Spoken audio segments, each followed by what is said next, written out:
Hi, everyone. Welcome to Merch Money. Today we have Amy as our guest. Amy Springer. She's on every week, but we are interviewing her today. I'm so excited for that. You ready, Amy? I'm the star of the show tonight. Yay! And I don't know if we've ever had this much excitement for a show, so Amy, you should be so proud. Yeah, very humbled by the reactions. So thanks. Okay, great show, and we'll just go around like normal and just introduce ourselves real quick and talk about this week. My name is Helen Kinson, Merch Boss, and I haven't updated the posts yet in Facebook, but I got the email from Apple saying that our podcast is live. So that was the big one I was waiting for. So I think we're on all the platforms now. I'll double check, but if you have a podcast platform that you normally listen to and you don't see us on there, just let me know and we'll add it or see what's going on. But it should be available on like 9 different platforms right now. So we're good. And then other than that, it was just a normal week for me. Working a lot on patterns. That's been my main thing the last couple weeks, and uploading to Orbit Kit, and just going through my shirts on merch, taking down ones that are going to be getting removed anyway soon, and just uploading more shirts. That's been it. All right, Bree, you want to go? Sure. Let me get on the right tab here. Okay. Hey guys, what's up? I am Brianna Moller Greene, merch maverick and co-owner of design4dollars.com. And I've just had my typical crazy week. I shouldn't call it crazy. It's actually kind of like getting to the point where I've got my nice systems set up. I've gone through a huge evolution of businesses and companies and things over the last year. And so like, I'm kind of hitting that groove where I'm like, all right, this is good. This is good. I can manage this. And not get overwhelmed. Excuse me. We're preparing for our family travel time coming up soon too. So, you know, just spending time on my own brands, spending time with the Brandability crew, and I don't know, doing the usual. Nothing out of the ordinary or crazy for this girl this week. Systems are so important, so that's awesome. Yeah. And I was on the call last Wednesday. Yeah, right. Someone was last Wednesday about Bree's setup for Airtable and all of that, and that helped a lot. So definitely join the next one. I was just gonna say hello. Thank you for reminding me about that, because we're gonna do that tomorrow. So Helen was with us when we did I called it Pod Factory, but really, even though there's a pod emphasis, it's applicable across any business. Like the uses are just, it's crazy. And so what it is just how I've built and run companies, brands, print-on-demand accounts using Airtable and Trello, and how you can get employees and virtual assistants, friends, family to help contribute to your business and make things run more efficiently using those 2 systems. And they're interesting because they have free accounts. And so, you know, I've learned to manage up to 50 people or more at one time using Airtable and Trello alone. So anyway, the recording, Zoom only allows you so many recordings, and I didn't delete it. So I didn't delete the old one. So when we ran it, it recorded, but it didn't save. So I don't know what good that did. So anyway, it's perfect. It's fine. We're going to run it again tomorrow. So those of you that didn't get the replay on it, join us tomorrow. But otherwise, if you had signed up for that first round and didn't get the replay, you'll get the replay this time. Otherwise, though, tomorrow night at 7 live, and I'll walk you guys through setting this stuff up for yourself. Awesome. Well, I will not be on tomorrow night. Tomorrow night is my birthday. Yay! Happy birthday! I'm going to be out with friends. I don't know where we're going, what we're doing, but it should be fun. Wait, what's the plan? You don't even know what the plan is? That's sketchy. They said, "Are you available?" I said, "Yep." They're like, "All right, we'll plan something." That'll be fun. So, yeah, it'll be good. And then my parents are coming down on Wednesday, so that'll be really nice. Your parents are great. They really are. I know. I'm so excited. So lucky. So I love when they watch and they chime in, you know? I know. I'm waiting to see if they say anything. Like my parents, they try to watch when they can, but they are just not technologically savvy. So like they might catch a replay somewhere, but as far as like being able to be live and all that, like I would have to go set it up. Yeah. And like, don't touch it. Just get on there, Dad. Yeah. Well, my mom's always like, I'm watching too, because it's only my dad that's making the comments, but he gets it on the TV. So my mom watches it on the TV, and then she's not like commenting because she's watching it on the TV. Oh, that's cool. But they watch it together every Monday night. They feel like I'm on TV. Yay! Because you are. Yeah, I'm on their TV. It's TV nowadays. Awesome. All right, Amy, it's your show. Yay! Hi, so welcome to the Amy Hour on Merch Money. Teach us, Amy. I will teach you. Y'all are coming to school. No. So, Amy Springer, Merch Marvel here on Merch Money, and yeah, it's been a great week. I actually added a new pod to my list of to the roster today, Spreadshirt. So I'm on Redbubble, Merch, KDP, and now Spreadshirt. So awesome. Kind of excited about that. I'll be adding Society 6 here real soon too, because like Helen, I've been playing with patterns lately, and I've learned how to do that in school as Amy, Laura, and I've been really having a lot of fun with that on Procreate, making patterns. So that's awesome. Pretty much where my week has been, just designing, playing with patterns, and adding PODs. So nice. That's sounds like fun. A perfect week. Yeah. It is. I'm very excited. I feel really inspired. Like, I don't know, like this paradigm shift has like recently happened. And as y'all know, I recently just lost my dad, and just kind of thinking like how much he was really proud of the direction my life was going with the t-shirts and stuff. And I know like his desire for his kids was to always know that they were okay, me and my sister. So I don't know, like this paradigm happened where it's just like, okay, like I really need to get to work now. I don't know why, but it's just this new perspective on things.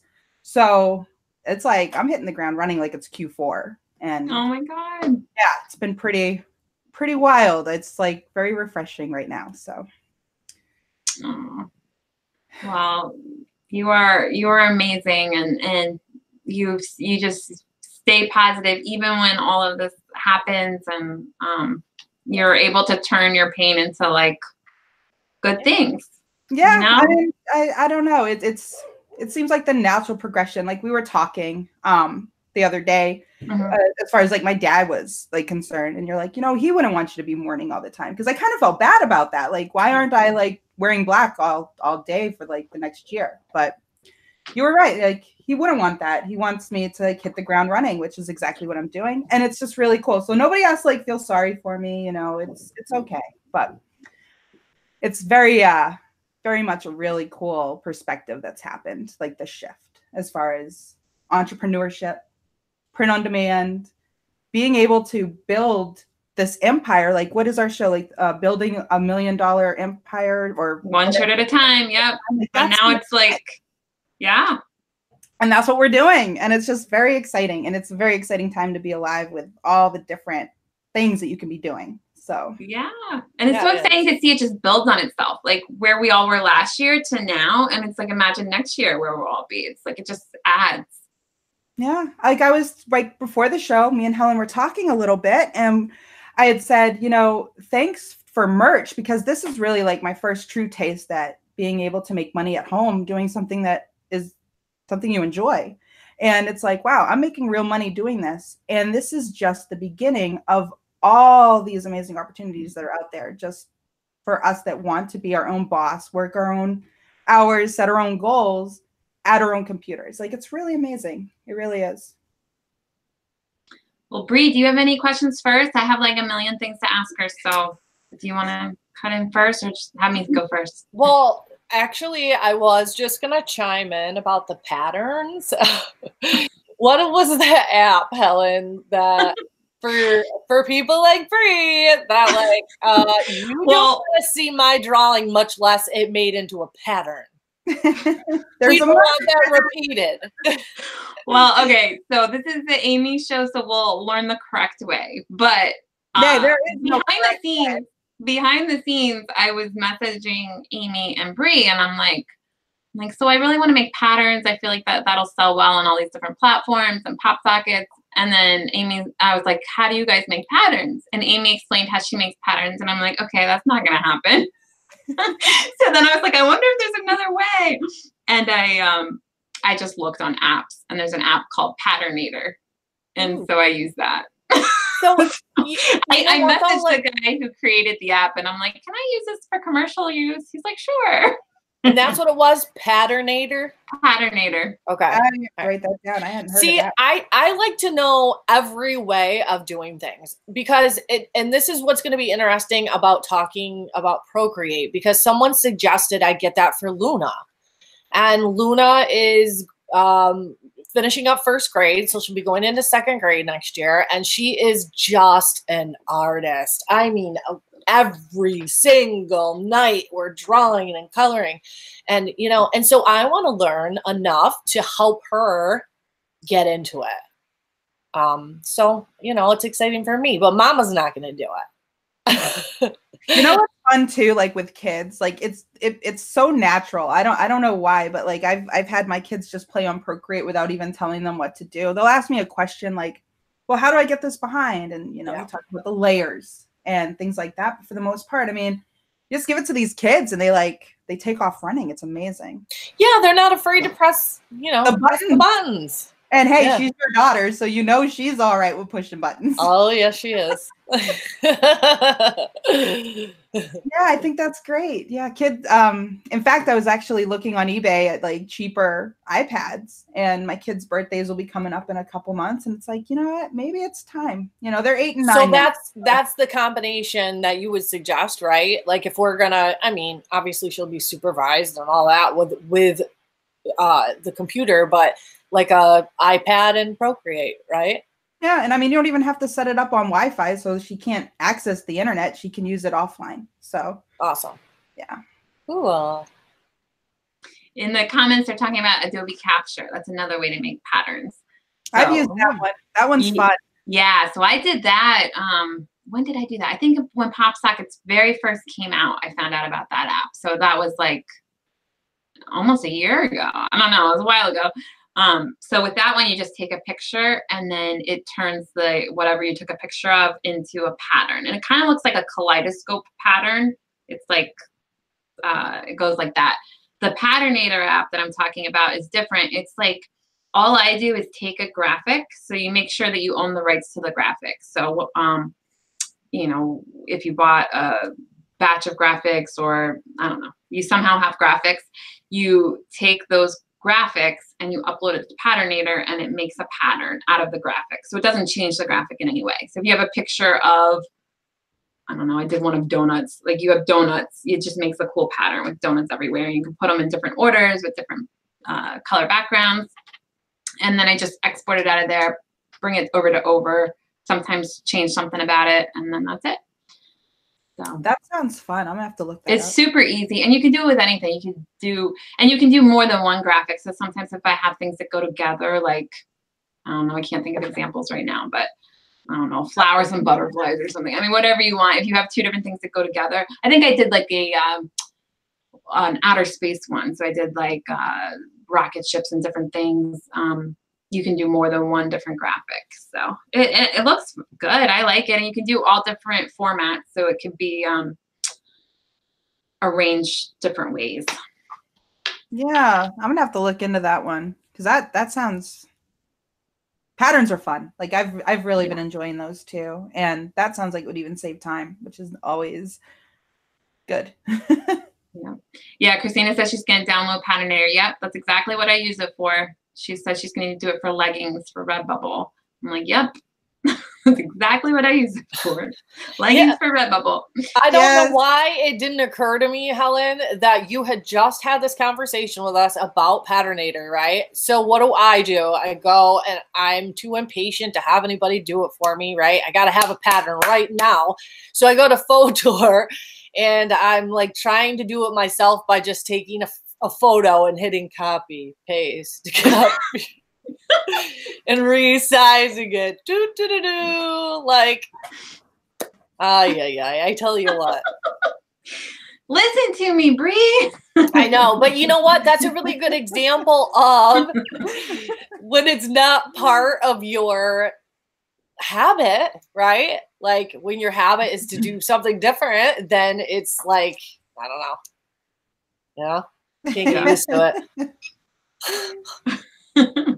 All right, so Amy, how do you make patterns? Let's go into the correct way. So, well, I don't know if it's the correct way because I've only made like 3 patterns so far. I took a course on Skillshare because one thing I've been noticing is like PopSockets, KDP covers, and some of the products on Redbubble that I've been wanting to add to like my, I don't know, roster. I don't know why I keep saying roster tonight. That's the word.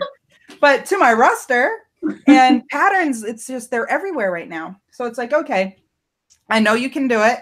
How do I do it? So I went on Skillshare and I found a course by some woman named Disha Markandy. I don't know. Anyway, she had this very simple course, how to do it in Procreate. And it's been amazing. So I've been applying what I've been learning, and there's some steps involved, but it was like once you kind of get the basics down of how Procreate works, it's pretty simple. And one of the new features that Procreate has now is that you can split up your canvas in a perfect like square with all 4 quarters are exactly the same. And that's kind of important with making patterns, or at least the seamless ones. So can I ask you a quick question about that? So when you're doing that, when you say it's in 4 panels, are you essentially like designing one and then it's replicated kind of 4 times to make it almost like wallpaper that's seamless, right? Similar, yes. What I do though first is I take just the canvas that I'm in. I work in a square, usually like 3600 by 3600 pixels, and I'll make my first what I want the design to be on there. Then I'll split it up. I'll duplicate the layers, and then I'll start like pushing them up to make them a little bit smaller and pushing them to the top and the bottom and all this stuff so it connects. It's hard to like say, but yeah. Skillshare is not free, but you can they have amazing trials. Like you can have like a month, 2 months for free, or 2 months for like 99 cents or whatever. If you want, I can share you is it kind of like Udemy, Skillshare, right? It's like about learning and like you'll learn about entrepreneurship, business, self-improvement, creative, like that kind of stuff. But you can access all the classes for just either a monthly price. I think it's like $7 or $8, $9, or you can just pay for the whole year, and which you get a discount on. And it's worth it because unlike Udemy, you go into Udemy, you have to pay for each individual course. Yeah. Well, on Skillshare, you get all of them. So it's like the Netflix of cool classes. You can learn UX design, everything on there. That's cool. Cool. Yeah. My favorite. I like how you explained it too. The Netflix of skills. Yes. That's awesome. So how did she do that course? You got to take notes so that you can do a course. How did she show Procreate on a course? Because it's like an iPad, right? Yeah, well, some people are really good. Well, you can actually record your screen on the iPad. You can also record your screen just through Procreate, I believe. Or maybe you need an app for that. I don't know. You can record yourself. What a lot of people do is they'll like set up like their camera and have, good lighting or whatever, and you can see what they're doing. So they're recording themselves. Cool. With their iPad, so. Well, next time we have you on, we'll have to have you do that. So you can watch what you're doing. Maybe. Yeah. So when did you start using Procreate? It's been like 8-9 months? A year. It's been a year because I got my iPad. In April, it's almost been a year. I got it in April because it was my birthday present to myself. So nice. That's right. We're both April babies. Yes, I'm a few weeks away, but yes, April. And a few years younger, but that's okay.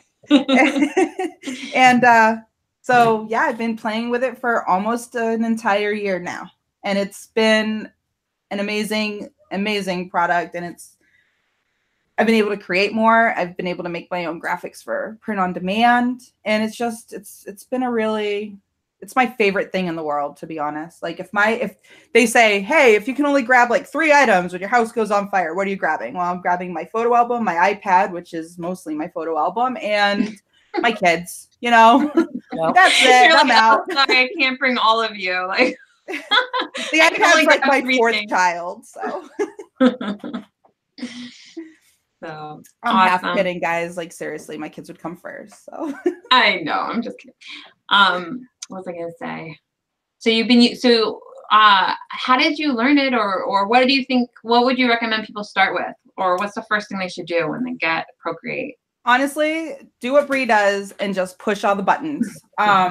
There's a lot of it is pretty user friendly. I mean, there's definitely a learning curve, but I don't think it's as difficult as something like Photoshop or learning Illustrator or big programs like that. This is just it's an artistic program with layers and brushes and colors, and I mean, it can do everything. Are you doing like actual, like, what do you use for hand? A stylus of some sort, or what? I use my Apple Pencil. This right here. This is the most amazing. That's cool. Amazing thing because it's got this great Bluetooth technology. It's pressure sensitive, so it mimics very much what a regular pencil or pen would do. What do you use for the surface? My iPad, just the screen itself. I wasn't sure if they have a sensor in them now to do like a piece of paper, you know? They do. You can buy a screen cover that's similar to paper. That's cool. So it feels more natural. I haven't used it yet. I'm thinking about maybe doing so. Yeah, paper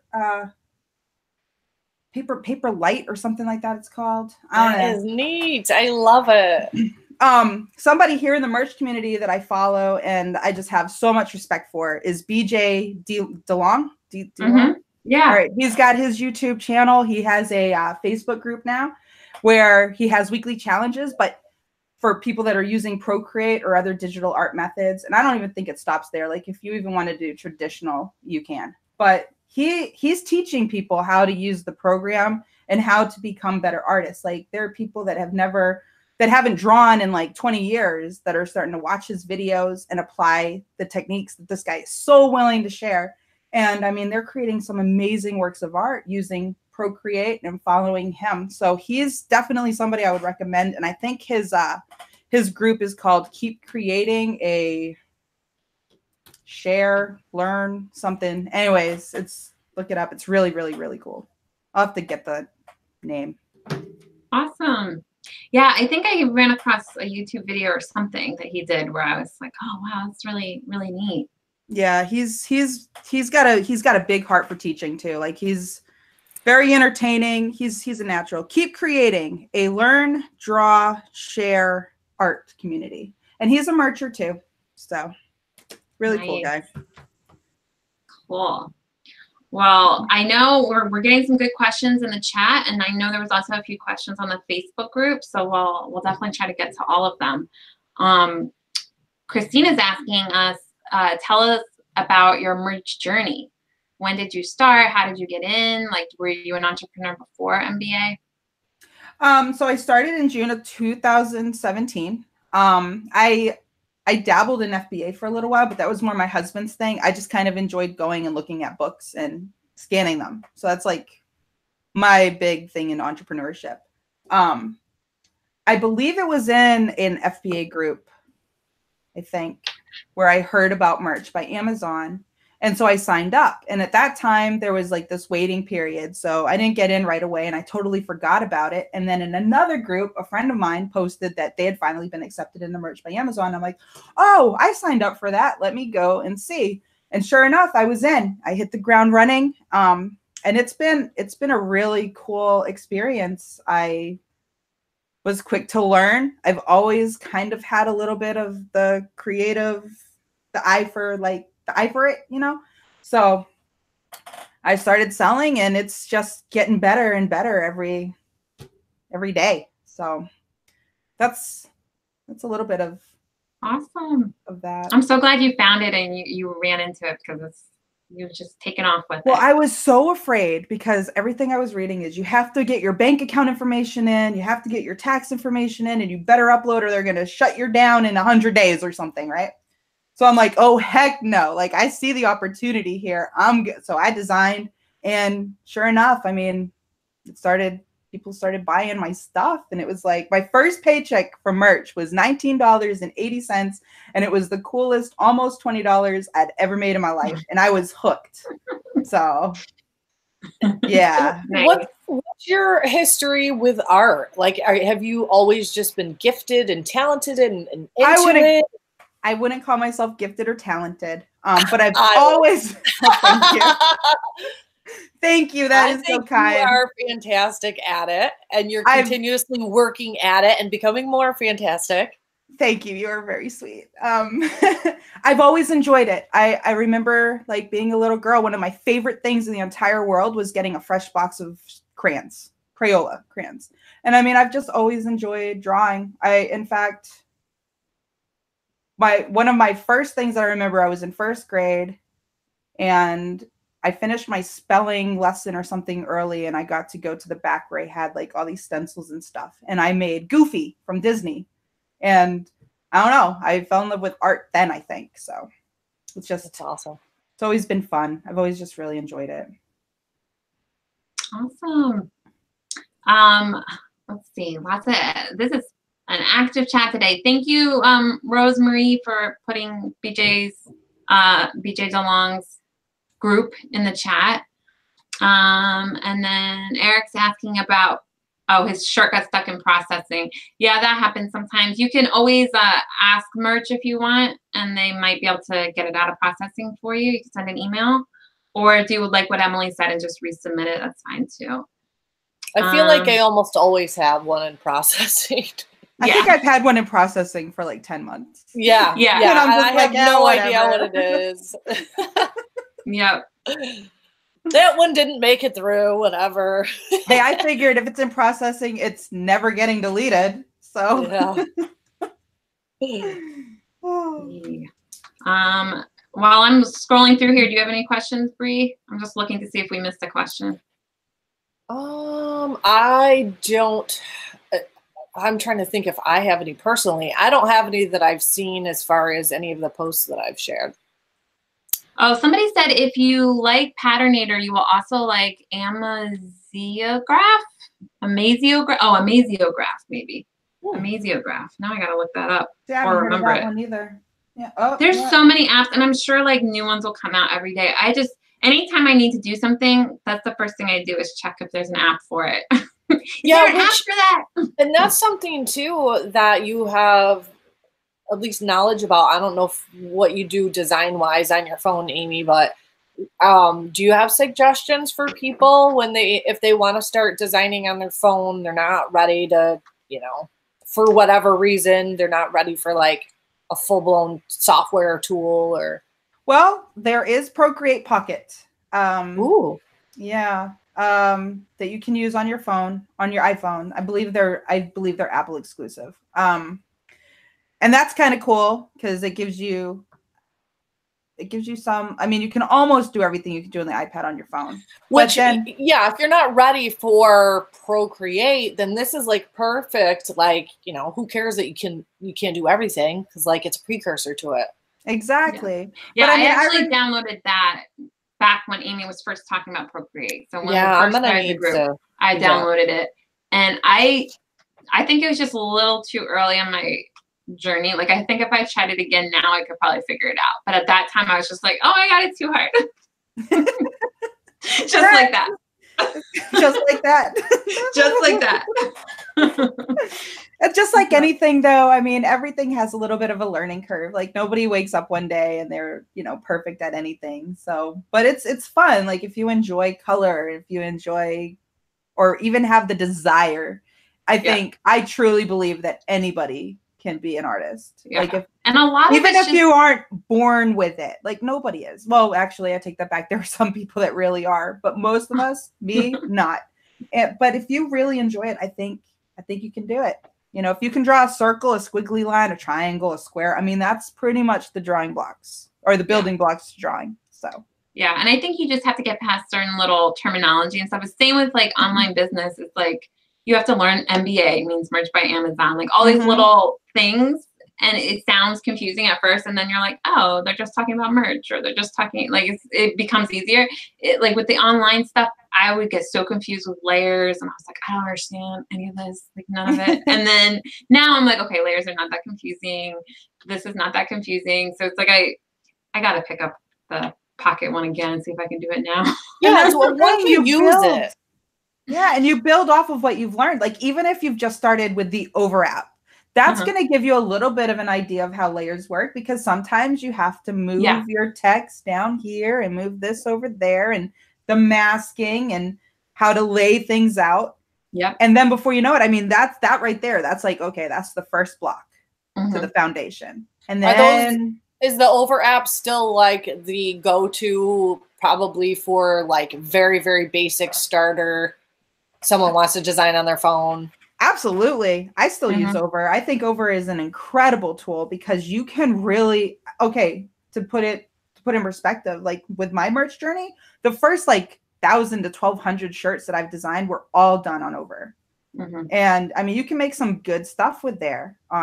Even just text-based stuff, like you can typography and everything. If you learn like kerning and how to make things look cohesive, font pairing, things like that. I mean, you can come up with some incredible designs using Over. I love Over for PopSockets. I mean, I love it for everything, but especially for PopSockets.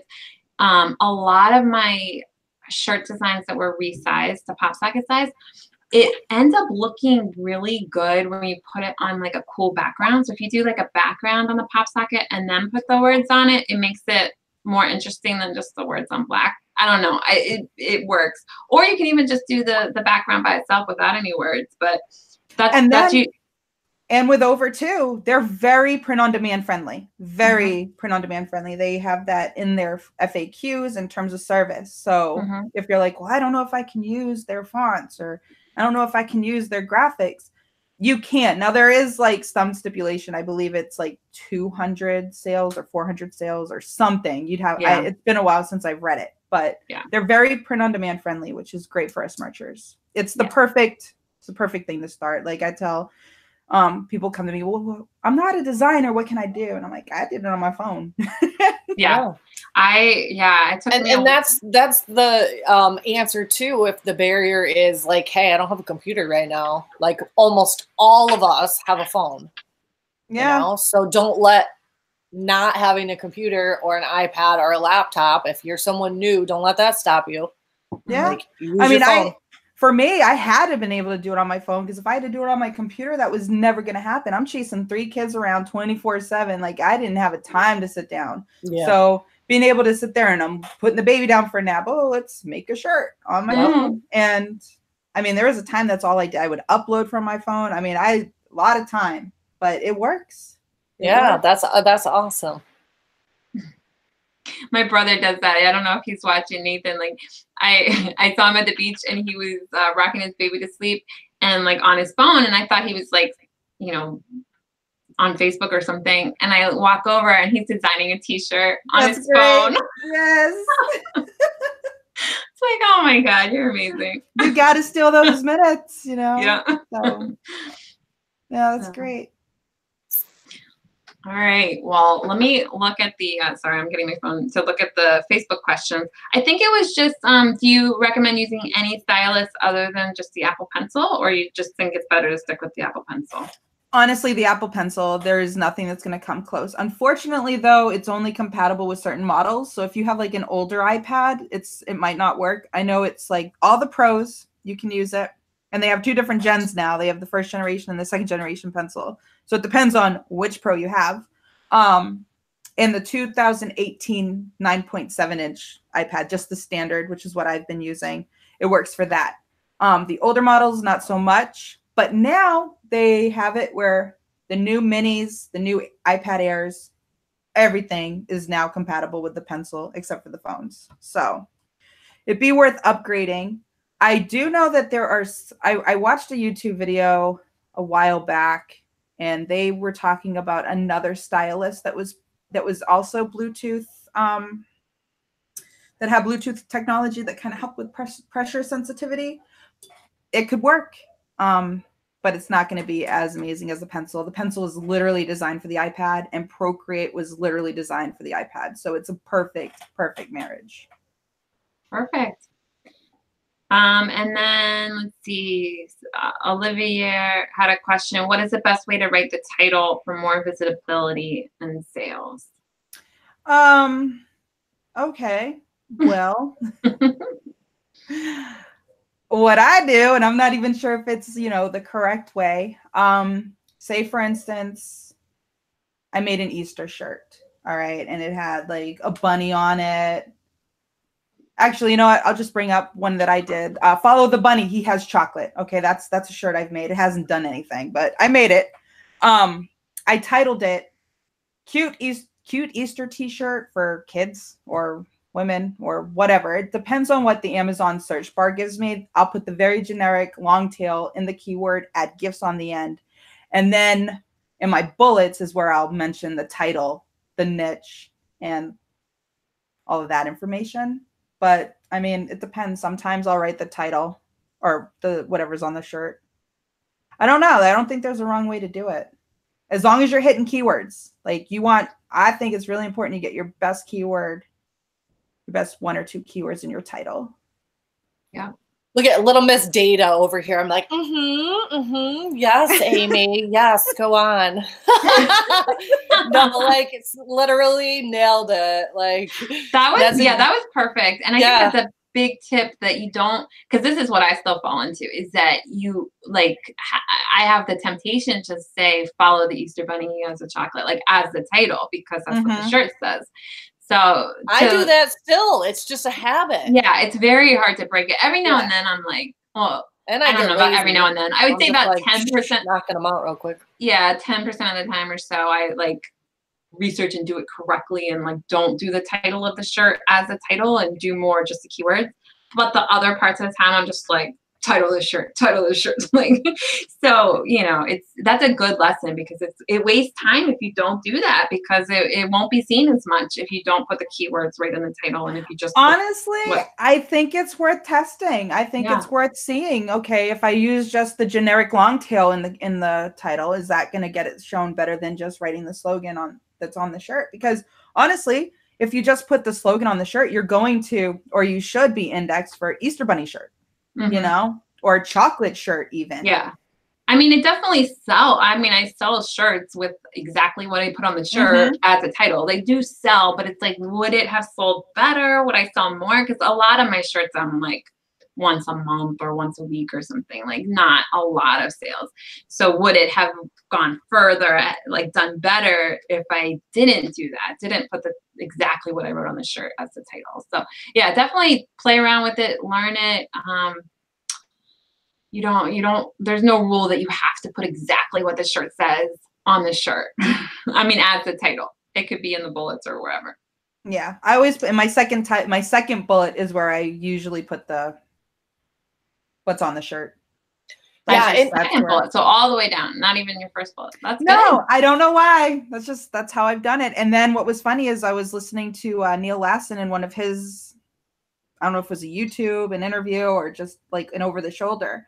And that's what he did too. He always put the slogan in the second bullet. I'm like, I don't know. I've done that too. And it works for him. It works for me. So it's very, I don't know. There might be something to it. The good part of merch, well, good and bad, is that there's only a limited amount of space there.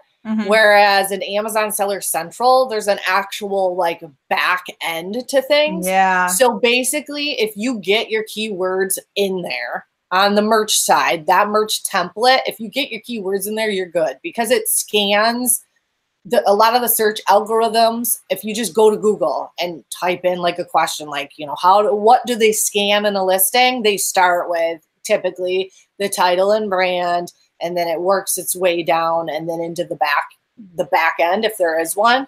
And so, you know, typically you want to pack your most relevant or the ones you want to rank for, right? When somebody, you know, plugs them in to search, you want to pack those towards the front of your title or at the beginning. But like with Merch by Amazon, that's short enough that I think any strategy is fine.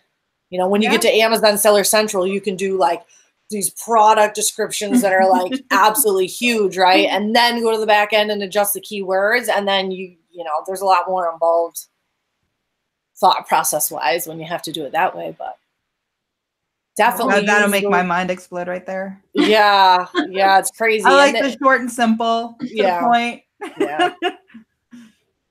Research can be a headache enough. You know, I finally kind of gotten to the rhythm now that when I'm doing my initial research, and now I'm just like focused on one niche at a time. Like I'm collecting the keywords as I'm going, and then it's just kind of easier. That's good. Yeah, so tell us a little bit about that, your research process. Okay, Merch Informer is still a big one for me that I use in Amazon search bar. And, you know, I just kind of play around. Usually I have a good idea, like what niche I want to tackle. Like lately I've been going into a more competitive one for camping. I've niched down a little bit, but I'm really going hard on camping. I don't know why. I like camping. You know, it's fun. And there's so many different like sub niches of camping. And so I've just been playing with that, really just going really deep. And as I'm doing that, like I'm looking and seeing what's on Pinterest, what's on Etsy, what's on Amazon. And I'm not really even so much looking at shirts because I kind of want to bring something new to the marketplace. And I mean, shirts do come up. That's totally part of it. But what's really cool is I can take an idea and apply it. Like, okay, so dogs, like people like to camp with their dogs, and there's a big market for that. What can I do differently than what's already out there? And I just kind of go in, and I don't like looking at shirts because then I don't want to be like influenced on what's already out there. Am I like kind of sidetracked now? No, that's perfect, because no, that's great. Everybody does slightly different, but it's nice to hear different ideas. So it's like you start with a niche, then you go down a little more. So you're like, okay, well, I'm doing camping. Now I'm doing camping with dogs. You go on Pinterest and then that's where you were. Yeah, so I'm looking at koozies. I'm looking at decor, especially camper decor, because people love to like make their RVs look really homey. And somebody is spamming our chat. The Flash, shame on you for your free moneymaker. Don't click it, guys. Really? Maybe yeah. Oh, I don't see that. Yeah, I don't know. Okay, weird. Anyway, so now I'm sidetracked. And you just want to bring something new to the market and how to like niche down. So people like to go camping with their dogs. I look at home decor, RV decor, what colors, what's more masculine versus feminine, who's shopping in those markets. Like, I mean, the camping queen thing. I have a camping queen shirt from a year ago, and I mean, that thing's still selling. And it's not even the best one on Amazon, which is hilarious. Just go in, and I mean, I'm not afraid to tackle those niches, but I think sub-niching down. I've already lost what I was saying. That's okay. We'll go on, but thank you for that. That's good tips for everybody, that you pick a niche, sub-niche, and then go research all about that. Because sometimes I get like where I just want to make sure it's about all different things. And it's good to just like focus in on something. See, and that's what I've done. But like for me, like I don't have a whole lot of time at my disposal. So when I go in and just research one niche at a time and just go deep on that, I can use the same elements in different designs. And I have a better idea. So the designing aspect is a lot quicker and it's an efficient. And then the keyword, it's very efficient. It has been. It helps really when you can do it that way. I mean, I think back to like when I started, I think it's a natural progression though, too. The more you research, the more you design, the more you get into that thought process, the more your mind just kind of subniches down and starts making those decisions about future designs that are kind of just like a twist of something you've already done to like make it better, make it stand out, make it speak to a little bit of a different portion of your target audience. So that's what happens to me is like, I almost get like people will ask me like, you know, do you design an idea outside of your niche? Yeah, occasionally. But like in my head, there's a certain threshold at which I'll go down that trail. For most of the time, I'm in the same niche and I keep sub-niching down as I find a more narrow audience that I'm really good at speaking to, I guess. And it's easier too when you're passionate about something, you know, sure, because you enjoy designing for that. And then too, one thing I've noticed is I have, well, I mean, you miss Brandability, the idea of being able to build brands, like that's something that is on my radar. I don't know whether it's this year, next year, 5 years from now, but that's an idea. So if I am more zoned in on just a few niches, you know, even if it's like 10 or 12 different niches that you're kind of going deep in, when you're ready to go, hey, it's time to start building a following in this niche, building a brand on it. You already have like years and months and weeks or, you know, of research that you know is working. And not only that, Amy, like you're physically established as a player in that niche. Like if you take your time to really develop it and know it and create designs and keep growing it and scaling it out, and pretty soon, like what I'm like looking at my mug, right? Like you could become the Chihuahua go-to person that keeps sub-niching down to like people who happen to love Chihuahuas and the color pink. I don't know, right?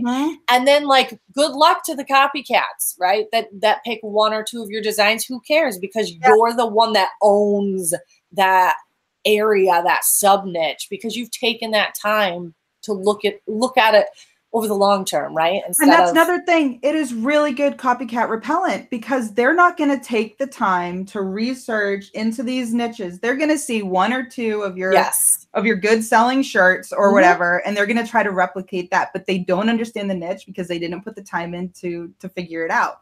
So while they're copying those two, you've got 20 others that are just as great that people are buying, but still kind of under their radar. So, you know, there's something to be said also about if your designs are selling well, like really well, it's sometimes silly that we pay so much attention to the copycats, because it's like if something's selling well, you can't like fix it in any way to make it sell any better, if that makes any sense. Like you're trying to recreate something that's good already. And you're a copycat. Like how are you going to make it better? You can't. You lack the creativity. You are a thief. I'm sorry. Like it's like coming in second place and being like, wait, I'm over here for a couple dollars less. Yeah, but this one is well established and has reviews, and you know, so that's just something else too that, you know, I wanted to make sure that people realize when Amy says she goes down into these niches and really gets to know them and stuff, you just get so established. Like, you know, okay, knock off one of my shirt. Yeah. Somebody that I follow in this space, Jose Fernandez, the guy is just an amazing graphic designer. He's he designs for some big names. You know, he's done Star Wars and Disney and all kinds of stuff. Sweet. And he's on merch and he does really good, which I mean, it's his jam. But he will literally like put up a post thanking the people that come and copycat him, taking his titles, bullets, brand and everything, and thanks them because they're making his shirts look better, because you can't compete with it. So you might get a sale here or a sale there, but you are never going to. It's copying. It's just not worth it. It's like, I guess it's like, you know, like I'm wearing an Adidas hat, right? And then like I have real Adidas at my disposal, and someone offers me a really poor quality, crappy replica of it, and I don't know where that thing's coming from. The Supreme, that's a great example. Like everybody's their little Supreme shirts for $19.99 on Amazon. Yeah. Like anybody that is really wanting a Supreme shirt, they are laughing at that. Yeah. Like, no. Yeah. Awesome. I love Amy rants. I get on my tangent. Favorite. We got to get you on a few more tonight before the show's over. I don't want to piss anybody off, but I really can't stand copycats. I know. All right, let's do a couple more. There's a lot of Procreate questions in here. Let's see. Laura brought up text. That's on Procreate now, right? Oh, not yet, but they are hinting at it something fierce. And I'll tell you what, if they bring text in, that would be so wonderful. They're hinting at it. They haven't yet. I'm hoping that maybe the next update. So that's a good thing to bring up. So you use Procreate to design the graphics and design the shirt, and then you bring it over to where? Over. To do the text. Over. Okay. Or the Affinity. Every once in a while I'll do like Affinity, especially like Designer, because you can text on a path or whatever, which don't really ask me what that means. Like I know what it is, but I can't really explain it because me and that program are still kind of trying to figure each other out. But usually over. But then what's cool about Procreate is you can also hand letter. So but yeah, once they bring text to the game, like that is just going to be incredible, especially if we can import our own fonts, which I'm sure we can. So awesome. All right, and then I think somebody wanted to see if you could make a show us how to make a pattern on Procreate, but is that possible? Can you see camera? There's really not a way for me to like share that, but you know, I could try. Why don't you try put something together? I can. Yeah, try over the next week or month or whenever, like, because I think if you start learning how to do that, that'll be amazingly valuable for you because you're very good at art and drawing and explaining things. So thank you. Yeah, I mean, I could try to put something together. Yeah. It's actually like once you get it, it's not that difficult. I was expecting it to be a lot harder than it actually was, which is why I think I put it off for so long. And then when I finally went in and did it, it was like, wow, this was actually really not that bad. There you go. So guys, reminding me about that at some point to make a tutorial for all of us. You'll be tagged in 5 minutes in the group. I know. Right? It's going to take me a little bit longer than that to get it together, though. Teresa's asking if there's any cool campgrounds in the San Antonio area.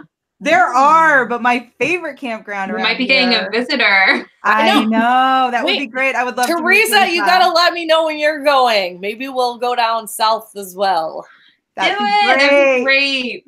Meet up down there. Tons. I would say like the closest San Antonio, Canyon Lake would be great. Medina Lake would be great, but my favorite is over by the Frio and Lakey. It's a little bit of a drive, but Gardner State Park is absolutely beautiful. Beautiful. Ooh, awesome. And that reminds me about meetups. So have we even said about we're doing a meetup in May? I don't know if we said it on the show yet. We said it in the Facebook group. We did. But May 4th, for everybody who went last year, we had a meetup in Columbus last year. That was a lot of fun.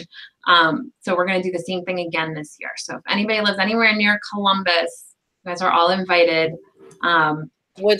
Like I was gonna say, I mean, we've touched on like a couple of times of the benefits of meeting up and like doing these things, and the reason we harp on it is because it really is such a big opportunity to meet people, to have friends that are in similar situations to yours, that other people around us in the non-ecom world that maybe can't, understand.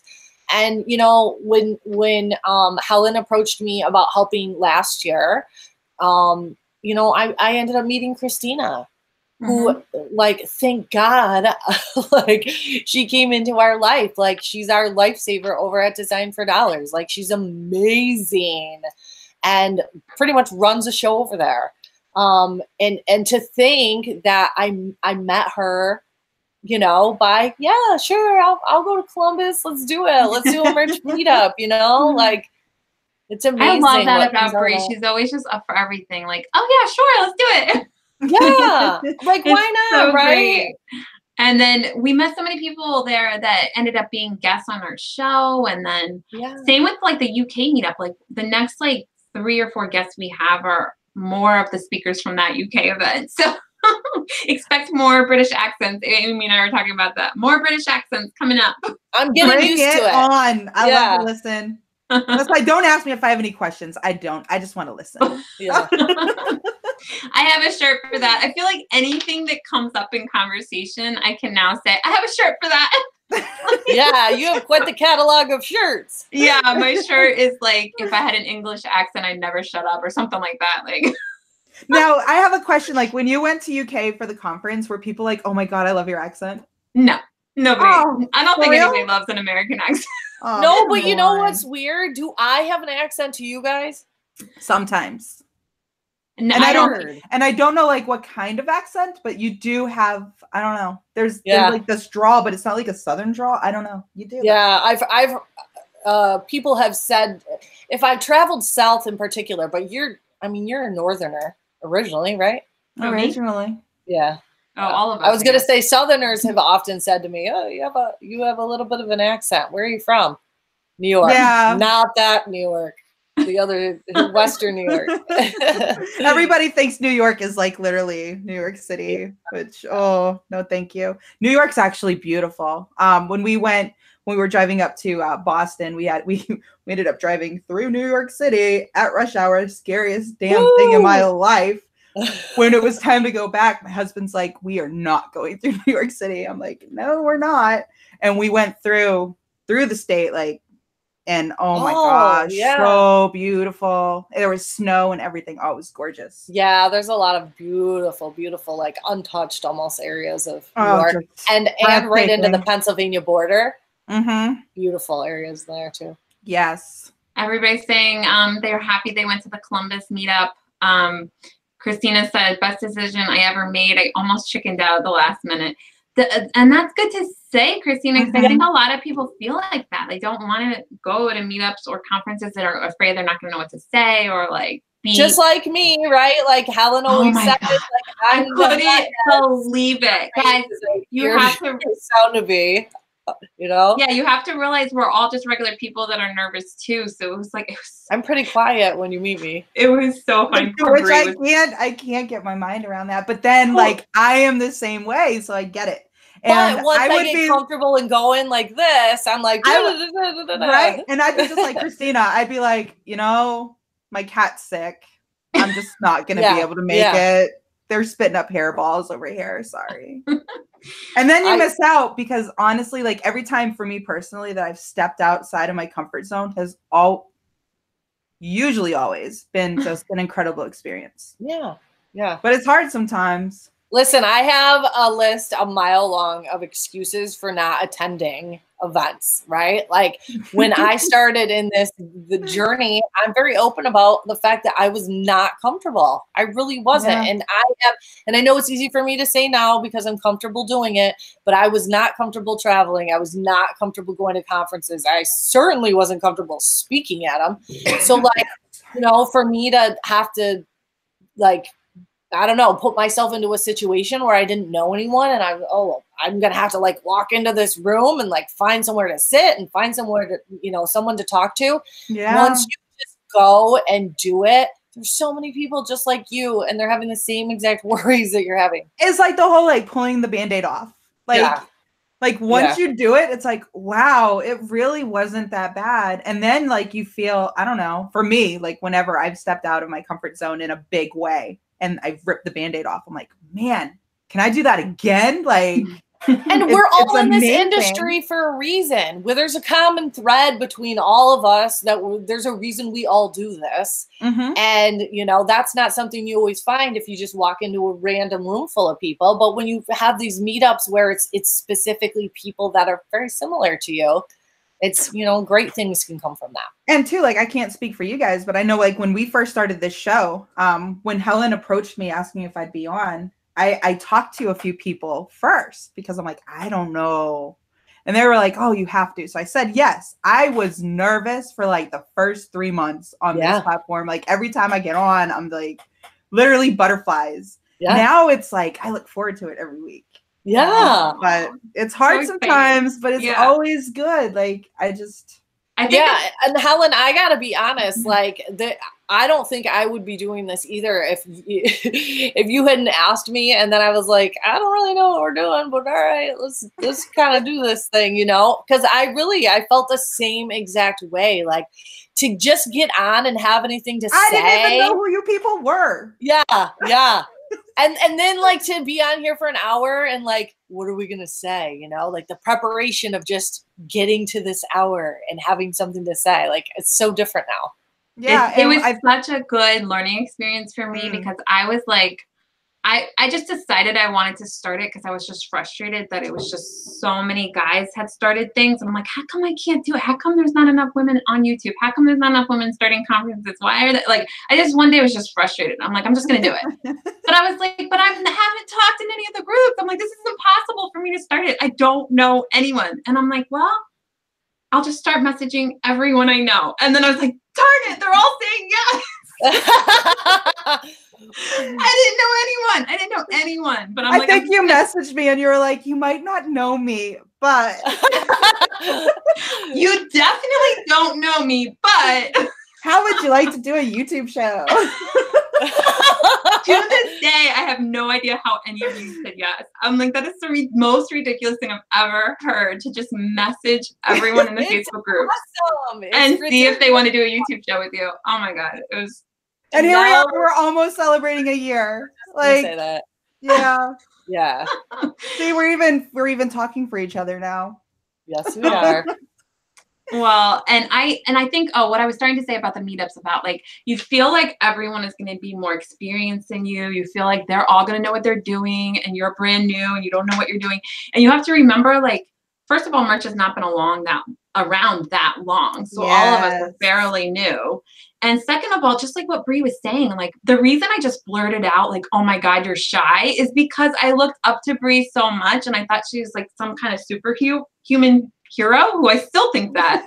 But to see her in person and realize she was shy, I just was like, oh my God, like she's a regular person. Yeah, yeah.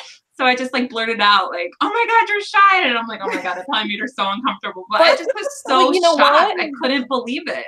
Those realizations, we've all had them, right? And then when you become more comfortable, you take more risks in a good way, in a positive way, in reaching out and connecting with other people that you might not have, taken before, because you're like, hey, that was not so scary. Like, what you're just talking to people. You're just getting to know people. You're, vibing with other people that have similarities. I know it's easier said than done if you're introverted, but yeah, this is a good, this kind of meetup is a very good first start, because conferences can vary. Like sometimes you really can feel like a little alone at a conference because it's like there's speakers and there's a lot of people and it's like, it feels like everyone's talking to someone and you might be like, can I just walk up to this group? But at the meetup, it's very different because it's like, it's one room. And it's just a couple tables. Like last time we had like one row of tables. This time we rented out a whole room. So there's like, I don't know, 10 tables or something. But it's condensed more. So it's like you're going to have a table to sit at. You're going to have people to talk to. Nobody knows each other that well. They just know each other from the Facebook group. So it's like, it's not like everybody's friends behind the scenes. Like you'll fit in and you'll learn something and it'll be great. And then what's amazing, you can make lifelong friends, like putting yourself out there. Oh man, the networking, you don't know like the person that like the hands you shake at a meetup like that what that can be 3, 5, 6 months down the road. Like it could be the most important handshake of your life. You don't even know. Yeah, Teresa, talk about that. Teresa in the chat, not from I don't think it was from the Columbus meetup. I don't think. I'm not sure, but she met a friend that saved her life from merch. No kidding. Yeah. It's her like merch buddy, and she was talking online or something when I think I brought it up on a couple shows, where I forgot again, Teresa, I'm sorry. It was like a heart attack or something happened. And her merch friend saved her life. So yeah, now that's an impactful merch friend right there from a meetup. Yeah. Yeah. Wow. So, so many good comments. So Eric says, you guys are awesome. I learned so much from this channel. And then my dad said my mom's crying tears of pride. I love your parents. Oh, they're so cute. So thank you. I'm excited to see you guys on Wednesday. Can't wait. And then Jody says, Helen, thanks for your video today. Perfect timing. I needed to hear what you said. Thank you. Oh, thank you, Jody. Yeah, so Mom, I did a video. I told Mom and I told Amy that I was thinking about doing a video. I did a video today, Mom. So you got to have Dad show you my channel. And then that's where the video is. Let's see. Amy, have you purchased any custom Procreate brushes? And if so, which are worth it? Oh, yes, I have. I've got some really cool halftone brushes. There's a lot that you can get for free that are really great. Like the one I've been using the most is actually a free one that I downloaded. They've got some really cool ones on Creative Market and Gumroad. But I found some cool ones going into Pinterest and just putting in like Procreate brushes. And there's like links to some really cool ones that you can just donate to or absolutely free. Some of them are duds, but a lot of them are pretty cool. Awesome. All right. Well, I don't know. Oh, I think there was one other thing I was trying to remember. Teresa had mentioned the latest update, the dashboard update. Did we have any comments or anything that we want to say about that? Somebody was asking, like, do any of us have any comments? About what was the latest thing that they it was about the like, wording. You have to describe the design. Don't add in words that are not related, that are just good keywords. I think honestly, if the terms of service have pretty much always kind of hinted towards that, like you don't want to be describing your product as something that it isn't. I'm going to echo like what my friend Amy Herberger says, like the sky isn't falling. You're going to want to clean up though. Like if you have rose gold on your PopSockets, you're not going to want to keep that there.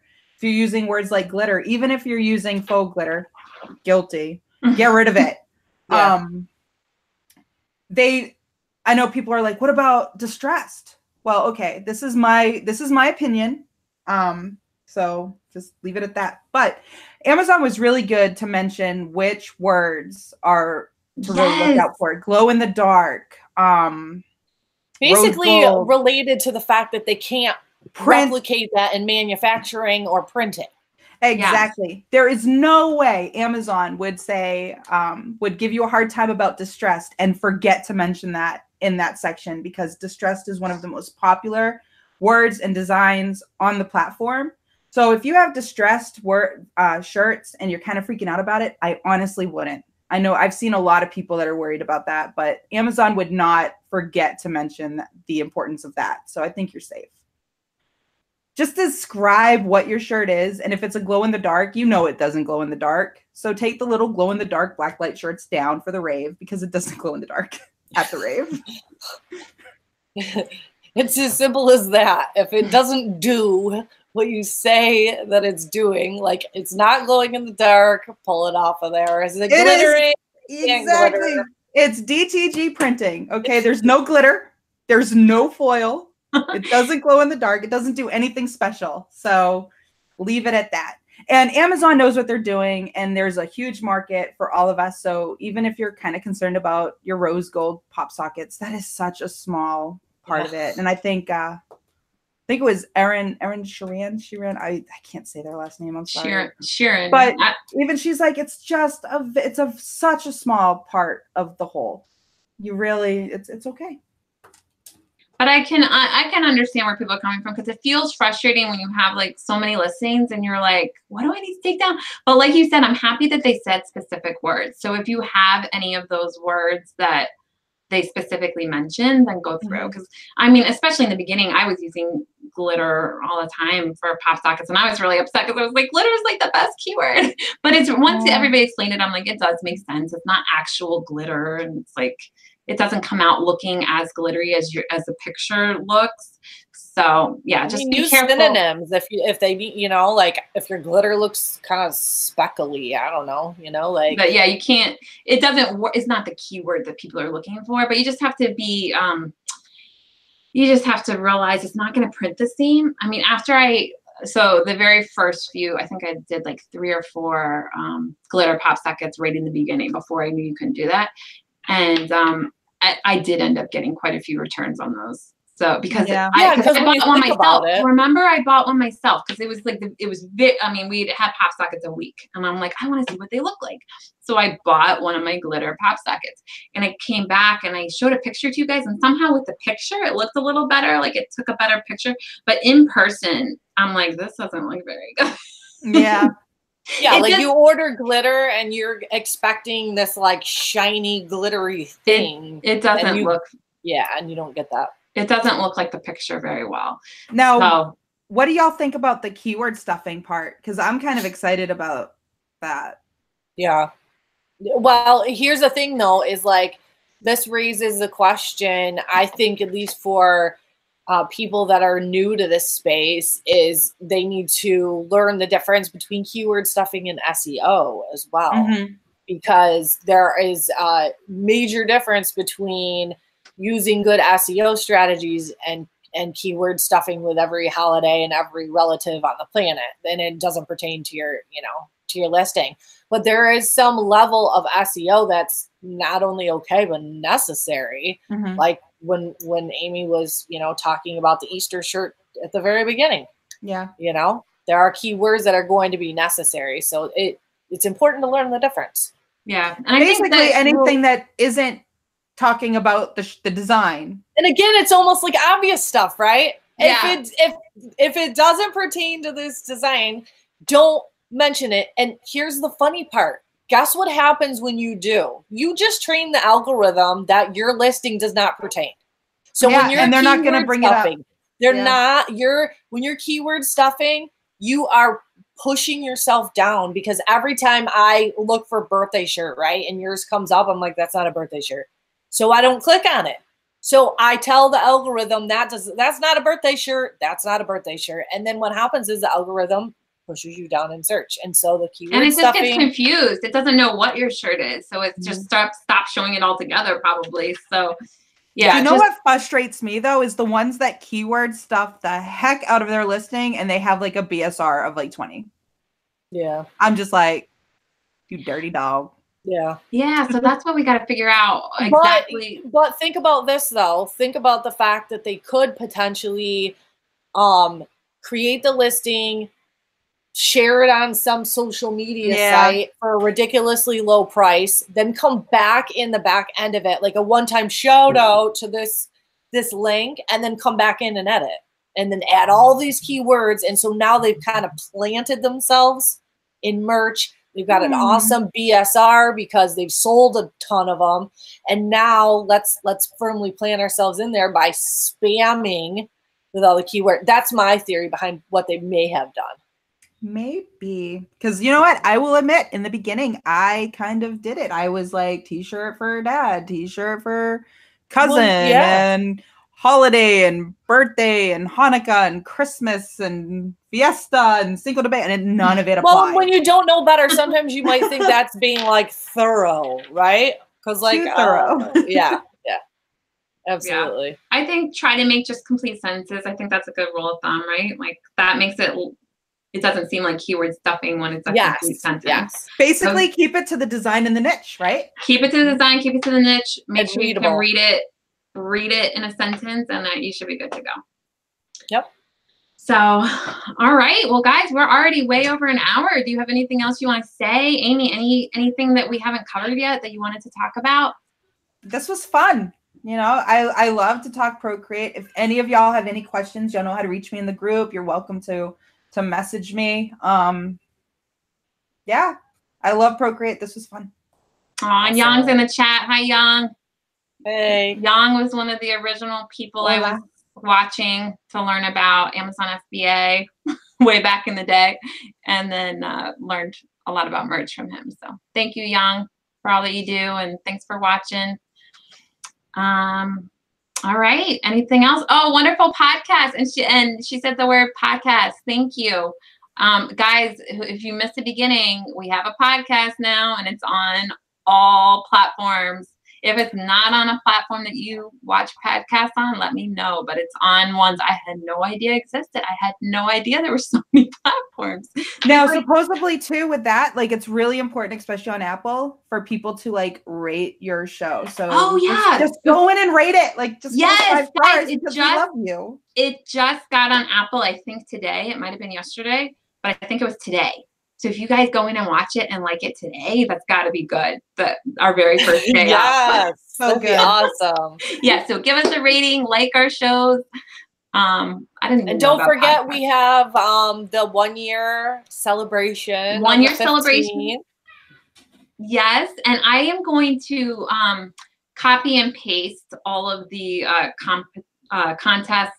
What do you call it? No, giveaways. The giveaway links into the video after the show. I forgot to do that before. So, and then, but if you're in our Facebook group, you just type in hashtag 1 year and you'll find the post, and you can enter those giveaways as many times as you want to.